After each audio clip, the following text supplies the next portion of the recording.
Olá, meu nome é Gabriel Cimaroli e sejam bem-vindos para mais um vídeo do meu canal Renda Invest. Esse vídeo vai ser sobre um tema que eu fiz no Shorts que muita gente viu e gostou. São 4 regras para você acumular muito dinheiro. Sendo que a primeira regra é você ter mais ativos do que passivos. Quem pode explicar muito e onde a gente pode entender muito sobre esse assunto é no livro Pai Rico, Pai Pobre. É um clássico. Todos aqueles que trabalham na área de investimento e finanças sabem muito sobre esse livro. É uma excelente referência para quem quer aprender a gerir suas finanças e entender mais como que funciona, o que são passivos e o que são ativos. Agora eu vou explicar para vocês o que são ativos e passivos. Ativos são tudo aquilo que nós compramos ou temos que vai nos render mais dinheiro ainda, que vai aumentar o nosso patrimônio. Os passivos são tudo aquilo que vamos comprar, mas ao longo do tempo vai nos retirar mais patrimônio do que aquilo que já temos, certo? O que acontece é que quando temos mais ativos, temos mais dinheiro entrando, e quando temos mais passivos, temos mais dinheiro saindo. A consequência disso é que quanto mais ativos temos ao longo do tempo, nosso patrimônio tende a aumentar de tamanho. E quanto mais passivos, nosso patrimônio tende ou a diminuir de tamanho ou sempre permanecer no zero. Ou seja, nós não vamos ganhar dinheiro com os nossos passivos.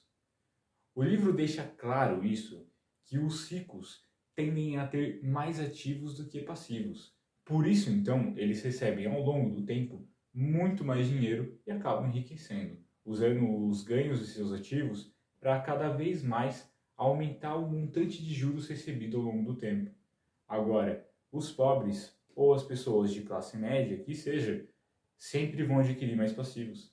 Ao longo do tempo, o dinheiro que elas recebem da sua renda, e provavelmente apenas da sua renda, vai acabar zerando ao longo do tempo. Ou então eles sempre vão fechar um mês sem conseguir poupar ou investir um centavo sequer. Ele deixa claro isso porque as nossas decisões quanto à compra de ativos ou passivos estão muito relacionadas com as nossas emoções. Seguindo a lógica, significa que as pessoas ricas, elas tendem a deixar a emoção um pouco de lado, levando em consideração a racionalidade, o conhecimento, a inteligência e o saber. Agora, quando a gente olha para as pessoas pobres, eles tendem a colocar a impulsividade, a emoção na frente. Eles tendem a buscar o consumo primeiro. Eles precisam satisfazer a vontade de consumir, independente de qual bem seja. Eles não conseguem distinguir a diferença entre o ativo e o passivo. O próprio autor do livro fala que os pobres e a classe média confundem ativos com passivos e compram passivos achando que são ativos. A gente pode se lembrar, nos shorts, como eu citei, a questão da casa e do carro. Quando o rico olha para a casa, ele pensa para comprar e revender, colocar para alugar. Esse dinheiro vai entrar no bolso deles, vai ser incorporado como um lucro de investimento. Agora, quando você pensa num pobre, o pobre vai comprar a casa achando que a casa na verdade vai ser uma garantia de um bem para ele. Mas não é bem assim. Ele vai comprar a casa para morar. Ele não vai estar ganhando dinheiro nenhum. Vai estar pagando IPTU, manutenção, reforma, diversos outros custos que ele pode ter no meio do caminho. De nenhuma forma isso representa um ativo, mas para a cabeça daqueles que compram a casa, constitui um ativo. Quando nós lembramos do carro, é a mesma situação. A pessoa pobre acha que aquele carro ele vai ser incorporado ao patrimônio dele. Isso é verdade, o carro é dele e ele pode fazer aquilo que ele bem entender com o carro. A questão é que o carro vai sim trazer prejuízos para ele. Ele vai ter que pagar IPTU, vai ter que pagar combustível e vai ter que pagar a manutenção do carro. Todas essas despesas somadas vai fazer com que mês a mês ele tenha que pagar mais e mais, retirando mais dinheiro do próprio bolso. Enquanto os ricos, sim, eles possuem os passivos deles, mas eles não possuem apenas uma forma de renda, eles possuem várias formas de renda. Todos os ativos deles vão somados juntos, aumentar o patrimônio dele, vai formar um fluxo de caixa, como o próprio autor do livro fala, um fluxo de caixa positivo, em que você tem mais dinheiro entrando do que dinheiro saindo. Ao contrário dos pobres e da classe média, o dinheiro, o fluxo de caixa deles vai se esvaziando. Os ativos deles não existem, então todo o dinheiro que sai para pagar essas despesas são da sua própria renda mensal, o que acaba deixando eles sem dinheiro nenhum no final do mês. Isso cria uma consequência enorme, que o autor chama de corrida dos ratos. Quanto mais você gasta, mais você precisa. Mas como é o jeito que você consegue dinheiro? É trabalhando. Você precisa trabalhar mais para conseguir mais dinheiro e consumir mais novamente. Essa é a corrida dos ratos. Você precisa sempre correr cada vez mais para conseguir mais dinheiro, mas o seu único jeito de conseguir é seu trabalho. Você nunca consegue sair das dívidas quando cria uma, e toda vez que você consome mais, é muito difícil quitar. A segunda regra é sempre viver um nível abaixo daquilo que a sua renda permite. O que isso significa? O autor cita muito a questão que as suas despesas, elas não podem ser superiores à sua renda. A sua renda precisa ser maior do que sua despesa. Caso contrário, você sempre vai estar pagando dívidas, comprando coisas que na verdade você não pode, sustentando um estilo de vida que você não consegue. Quando a gente olha para o livro A Psicologia Financeira de Morgan Housel, ele fala que o único jeito de você parar de viver no nível que você vive, que é acima daquilo que a sua renda permite, é parar de ficar pensando em como os outros pensam em relação a você e aquilo que você tem. E esquecer um pouco a questão do ego e olhar um pouco mais para a humildade.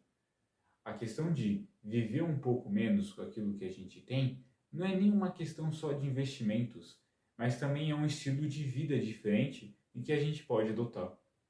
Deixando de consumir coisas extremamente caras que nós não precisamos, resolver algumas dificuldades ou necessidades da nossa vida, sempre focando no custo baixo e em soluções mais baratas e não nas mais caras.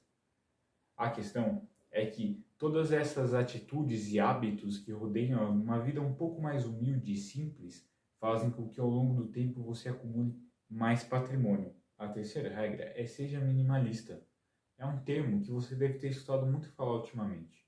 Na verdade, é uma filosofia de vida em que você foca naquilo que é de fato essencial para você, deixando de lado o exagero e as decisões automáticas de consumo. Você começa a tomar hábitos que influenciam na sua vida buscando mais sentido e essência nas coisas que você vive, buscando momentos que sejam realmente prazerosos para você, mas que não estejam necessariamente ligados ao ego e ao consumo, gastando cada vez mais dinheiro. Essa filosofia de vida normalmente costuma render muitas economias, fazendo com que você consiga acumular patrimônio a longo prazo e ter uma vida um pouco mais saudável em relação ao dinheiro. A quarta regra que você pode ter para acumular mais dinheiro é que você precisa ter controle sobre as suas finanças. Infelizmente, a notícia é ruim para você, que não sabe onde você gasta seu dinheiro ou nem quais contas você precisa pagar, é que você precisa agora pegar um papel, uma caneta, sentar numa cadeira e literalmente rabiscar tudo aquilo que você gasta por mês. Você precisa saber centavo por centavo. Sim, centavo por centavo. Se você não consegue administrar um centavo que seja, não vai ser ganhando 1 milhão do nada que você vai conseguir ficar rico e prosperar financeiramente falando.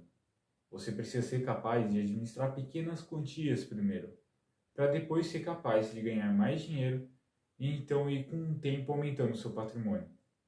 Você precisa compreender a necessidade e a importância de fazer até mesmo uma conta de matemática simples no papel, para entender se está saindo mais dinheiro ou entrando mais dinheiro. Você precisa solucionar esse problema na sua vida financeira. Entender que de fato está fazendo você gastar tanto dinheiro, é uma dívida, talvez é um consumo exagerado em algo, um vício que está levando seu dinheiro embora. Você precisa identificar, arranjar uma solução e ter controle total sobre as suas decisões financeiras. Se você gostou desse vídeo e ele te ajudou a chegar um pouco mais rápido, com clareza no seu objetivo, eu peço que você curta e se inscreva aqui para receber mais conteúdos iguais a esse. Até a próxima!